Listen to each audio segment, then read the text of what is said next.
नमस्कार, आप सभी का स्वागत है क्राइम 24 लाइव न्यूज चैनल में और मैं हूं आपके साथ ममता देवी। आइए ले चलती हूं कुछ खास खबरों की ओर। सूरत, सोमवार राज्यपाल आचार्य देवव्रत जी ने वीर नर्मद दक्षिण गुजरात विश्वविद्यालय के 56वें दीक्षांत समारोह में अपने दीक्षांत भाषण में युवा विद्यार्थियों से आह्वान किया कि वे कॉलेज शिक्षा के माध्यम से अर्जित ज्ञान का उपयोग न केवल अपनी उन्नति के लिए करें बल्कि लोगों के कल्याण और राष्ट्र निर्माण के लिए भी करें। ईमानदारी, ज्ञान और कड़ी मेहनत कभी व्यर्थ नहीं जाती। यही कारण है कि उन्होंने यह विडंबनापूर्ण पाठ पढ़ाया कि व्यक्ति को आजीवन विद्यार्थी बने रहना चाहिए तथा अपने जीवन में ईमानदारी और ज्ञान की खोज को शामिल करना चाहिए।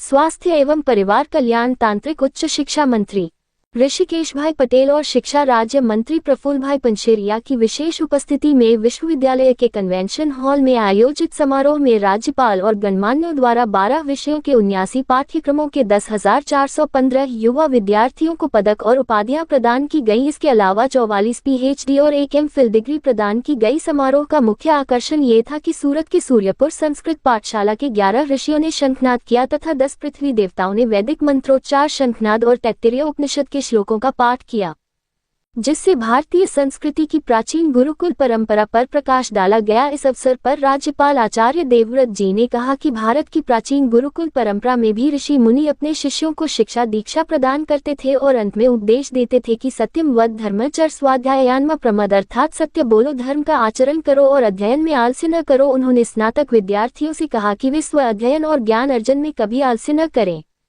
उन्होंने कहा कि राष्ट्र निर्माण भौतिक सुख सुविधाओं से नहीं बल्कि वीर माताओं की पवित्रता और उनके यशस्वी पुत्रों के मूल्यों और समर्पण से होता है। उन्होंने कहा कि केवल शिक्षित होना ही पर्याप्त नहीं है बल्कि गुणवान और सुसंस्कृत होना भी आवश्यक है। हमें मूल्य आधारित सभ्य और समाज के प्रति जवाबदेह होना चाहिए।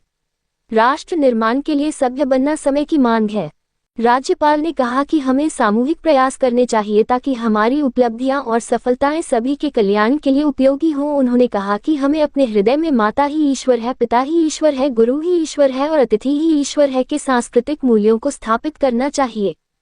उन्होंने प्रधानमंत्री नरेंद्र मोदी के विकसित भारत एक्ट 2047 के विजन को साकार करने के लिए सामूहिक प्रयासों की आवश्यकता पर बल दिया, जो देश को आत्मनिर्भर और विकसित बनाने के लिए काम कर रहा है। उन्होंने विद्यार्थियों को संबोधित करते हुए कहा कि अपने जीवन के बहुमूल्य वर्ष पढ़ाई में बिताने के बाद आपको एक विशाल और स्वतंत्र क्षेत्र में कड़ी मेहनत, कौशल और क्षमता के साथ उज्जवल भविष्य का निर्माण करना होगा। ज्ञान प्राप्त करने के बाद अब जीवन को इस प्रकार बनाइए कि अगली पीढ़ी आपसे प्रेरणा ले। राज्यपाल ने सभी स्नातक विद्यार्थियों को उनके उज्जवल भविष्य के लिए शुभकामनाएं भी दी। स्वास्थ्य तांत्रिक एवं उच्च शिक्षा मंत्री ऋषिकेश भाई पटेल ने कहा कि केवल धन कमाने की अपेक्षा न रखें बल्कि अर्जित ज्ञान का समाज, राज्य और देश की भलाई के लिए सार्थक उपयोग करना भी आवश्यक है।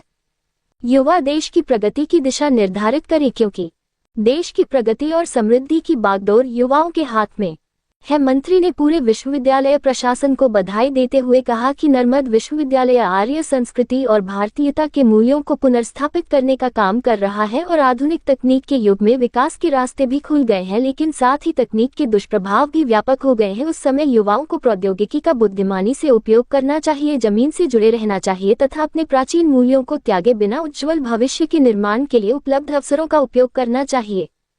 मंत्री महोदय ने सभी स्नातकों के उज्जवल भविष्य की कामना की तथा उन्हें बदलती दुनिया के साथ तालमेल बनाए रखने तथा निरंतर बदलते रहने तथा नई चुनौतियों का सामना करते हुए विकसित भारत की ओर देश के कदम बढ़ाने में शामिल होने के लिए प्रोत्साहित किया है। शिक्षा राज्य मंत्री प्रफुल्ल भाई पंशेरिया ने कहा कि किसी व्यक्ति के करियर के लिए शिक्षा पर्याप्त नहीं है, इसमें मानव कल्याण और राष्ट्रीय हित के मूल्यों का भी समावेश है। ये भावना विकसित करना आवश्यक है कि ज्ञान का प्रकाश समाज का कल्याण और प्रगति ला सकता है। छात्रों ने एक ही क्षेत्र में सीमित रहने के बजाय बहुप्रतिभाशाली बनकर बहुआयामी व्यक्तित्व विकसित करने पर जोर दिया। रिपोर्टिंग से संपादक विंध्याचल ओझा।